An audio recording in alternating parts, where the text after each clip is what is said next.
Hi అండి, ఈరోజు వీడియోలో సేమియా కేసరి ఎలా తయారు చేయాలో చూపిస్తాను. చూడండి, ముందుగా ప్యాన్ పెట్టుకుని అందులో నెయ్యి వేసుకుని నెయ్యి బాగా వేడెక్కిన తర్వాత సేమియాలు వేసుకుని బాగా ఫ్రై చేసుకోవాలి. ఫ్రై అయిన సేమియాలు ఉడకడానికి తగినంత వాటర్ని వేసుకుని మూత పెట్టుకుని సేమియాలు బాగా ఉడికించాలి. సేమియాలు బాగా ఉడకాలండి. ఆ వాటర్ అంతా అబ్జర్వ్ చేసుకోవాలి. ఇలా దగ్గరికి వచ్చిన తర్వాత పంచదార వేసుకోవాలండి. సేమియాలు బాగా ఉడికిన తర్వాత పంచదార వేయాలండి. పంచదార ముందుగానే వేస్తే సేమియాలు అనేవి ఉడకవు, గట్టిగా అయిపోతాయి. కాబట్టి చెక్ చేసుకుని వేసుకోవాలి. అందులో కొంచెం ఫుడ్ కలర్, ఇది ఆప్షనల్, మీ ఇష్టమైతే వేసుకోవచ్చు, లేతే లేదు.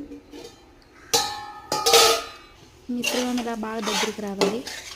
ప్యాన్ నుంచి సెపరేట్ అయిన తర్వాత ఇందులో జీడిపప్పు కిస్మిస్ని నెయ్యిలో వేయించుకుని ఇందులో యాడ్ చేసుకుని బాగా కలుపుకోవాలి. ఎంతో టేస్టీ సేమియా